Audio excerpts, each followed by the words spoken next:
Hello everyone, welcome and welcome back to the channel. This is Ansari, first professional MBBS student from Tezpur medical college and hospital. तो आज के इस video में मैं बात करूंगा आपको नीट 2024 का क्वेश्चन पेपर किस तरीके से अटैम्प्ट करना है जिससे आप सिली मिस्टेक्स को अवॉइड कर सकें।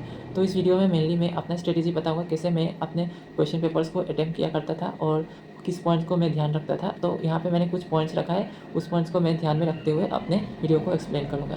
तो सबसे पहला पॉइंट है, आपको ओवर थिंकिंग नहीं करना है। Do not over think. मतलब जब आप एग्जाम हॉल में बैठे रहेंगे क्वेश्चन पेपर के लिए, तो आपको उस टाइम पे ये नहीं सोचना है कि क्वेश्चन पेपर कैसा आएगा, डिफिकल्ट होगा या इजी होगा, आपसे क्वेश्चंस अटेम्प्ट हो पाएंगे या नहीं। ये सब सोच के कोई फ़ायदा नहीं है, बिकॉज अभी उस टाइम पे आपको टाइम ही नहीं रहेगा। ये सब सोचने से कुछ फ़ायदा होने वाला नहीं है। तो आपको एकदम रिलैक्स रखना है, अपने माइंड को रिलैक्स रखना है और क्वेश्चन पेपर के बारे में ज़्यादा नहीं सोचना है। So next point is fill OMR including name and roll number. तो जब आपको OMR मिल जाएगा तो सबसे पहले आपको नेम और रोल नंबर को फिल करना है। तो नेम और रोल नंबर में जो भी डिजिट्स दिया रहेगा उन डिजिट्स को आपको अच्छे से फिल करना है, बिकॉज एक बार अगर गलती करते हैं आप तो आपको दोबारा नेक्स्ट OMR नहीं मिलने वाला। जो OMR एक बार मिल जाता है आपको उसी OMR को फिल करना होता है। सो इसलिए आप ध्यान से अपने आप को रिलैक्स रखते हुए कीजिए उसको फिल अप, ताकि आपका गलती ना हो। सो इसमें आप थोड़ा 5 या 10 मिनट्स दे सकते हैं इसको अच्छे से फिल करने के लिए। So the next point is check the question paper. Check the question paper से मेरा मतलब ये नहीं है आप पूरे क्वेश्चंस को अच्छे से रीड कीजिए। मतलब है कि आप पेपर को देखिए, उसमें कभी कभी क्या होता है कुछ पेजेस मिसिंग होते हैं या आपका कोई मीडियम चेंज हो जाता है, या कभी कभी आपको लास्ट में पेजेस रफ वर्क के लिए नहीं दिया रहता है। तो अगर आप स्टार्टिंग में देख लेते हैं कि क्वेश्चन पेपर में कुछ मिसिंग है या कुछ चेंजेस है, तो आप उसी टाइम पे इन्विजिलेटर को बता सकते हैं, तो वो आपको हेल्प कर पाएंगे। लेकिन अगर आप वो बाद में देखते हैं और बाद में अगर आप बताते हैं तो आपको इन्विजिलेटर भी हेल्प नहीं कर पाएंगे। तो इसलिए स्टार्टिंग में आपको क्वेश्चन पेपर को चेक कर लेना चाहिए। So next point is OMR filling.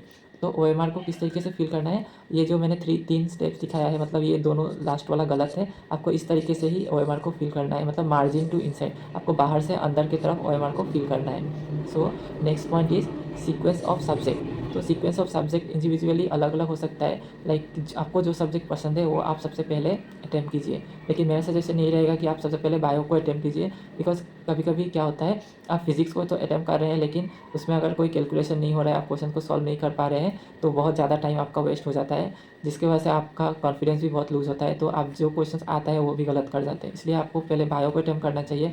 तो क्योंकि इसमें क्वेश्चन स्ट्रेट फॉरवर्ड होता है, अगर आपको आता है तो आप डायरेक्ट टिक कर सकते हैं और आगे बढ़ सकते हैं। तो इसलिए सबसे पहले आप बायो को अटैम्प्ट कीजिए, फिर केमिस्ट्री, फिर फिजिक्स। तो बायो के लिए आप मैक्सिमम 45 मिनट्स दे सकते हैं। 45 मिनट्स बायो के लिए सॉल्व कीजिए और बाकी जो बचेगा टाइम उसके लिए आप फिजिक्स और केमिस्ट्री को सॉल्व कीजिए। Then next point is mark the keywords.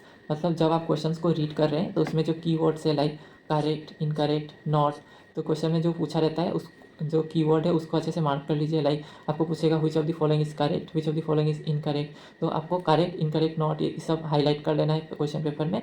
Because आप अगर क्वेश्चन को अटैम्प्ट कर रहे हैं तो कभी कभी क्या होता है, हम लोग क्वेश्चन में पूछता है करेक्ट और हम लोग आंसर में मार्क करते हैं इनकरेक्ट वाला। तो इसलिए आपको जो भी हाईलाइटेड वर्ड्स दिखे आपको क्वेश्चन में उसको मार्क करके रख देना है। So next point is do not stuck greater than 30 second. मतलब क्या है, आप कोई क्वेश्चन को सॉल्व कर रहे हैं, सॉल्व करते करते कभी आपको 30 सेकेंड से ज़्यादा आप क्वेश्चन को पढ़ने में लगा देते हैं, तो क्या करना है, उस क्वेश्चन को उस टाइम के लिए आपको स्किप करना है, उसको आप सर्कल करके रख दीजिए। आप लास्ट में फिर से विजिट कर सकते हैं उस क्वेश्चन में अगर आपको टाइम बचा तो। So next point is do calculations properly. मतलब जब आप कैलकुलेशंस कर रहे हैं लाइक फिजिक्स और केमिस्ट्री के, तो कैलकुलेशंस को अच्छे से कीजिए। बिकॉज कभी कभी क्या होता है, हमने कैलकुलेशन गलत किया होता है और जो भी आंसर निकलता है वो आपका ऑप्शन से मैच करता हुआ रहता है, तो आपको लगता है क्वेश्चन का जो आंसर निकला है वो सही है, लेकिन आपका कैलकुलेशन में गलत होने की वजह से भी आंसर कभी कभी मैच हो जाता है। तो इसलिए आपको कैलकुलेशन को अच्छे से करना है, थोड़ा टाइम देना है। मतलब आप अगर एक क्वेश्चन कर रहे हैं उसको अच्छे से कीजिए, रादर देन ज़्यादा क्वेश्चन करने में आपका गलत अगर हो रहा है तो। So next point is OMR filling after every 15 to 20 question. मतलब आपको OMR को भर लेना है। मतलब अगर आप 10 टू 20 क्वेश्चन को सॉल्व कर रहे हैं, आपने क्वेश्चन पेपर में टिक कर लिया, उसके बाद ही आपको तुरंत OMR को फिल कर लेना है। मतलब ऐसा नहीं कि आपको टोटल क्वेश्चन पेपर को सॉल्व करेंगे और लास्ट में OMR को फिल करेंगे, बिकॉज अगर आप लास्ट के लिए रुकेंगे तो आपके पास टाइम नहीं भी बच सकता है। तो इसलिए थोड़ा थोड़ा करके 10-20 क्वेश्चन करके आपको OMR को साथ में ही फिल करते जाना है। इस तरीके से अगर आप करेंगे तो आपका गलत होने का चांसेस भी कम होगा।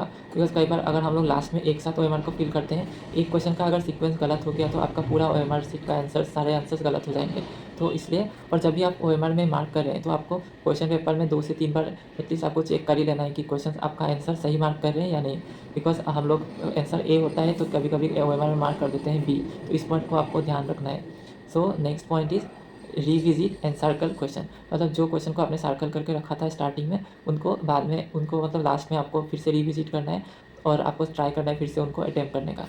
So last but not the list, मतलब आपको लास्ट में करना है रिवाइज, पेपर को फिर से आपको एक बार रिवाइज कर लेना है ताकि देख सके आपने कुछ गलत किया है क्या, और अगर आपने OMR में अभी तक मार्क नहीं किया है तो आप सही को मतलब OMR में मार्क कर सकेंगे। सो this is all about the strategy which I follow during solving the question paper. So all the best for your exam. Thank you so much for watching this video. If you get any help from this video, don't forget to like, subscribe and share. Thank you.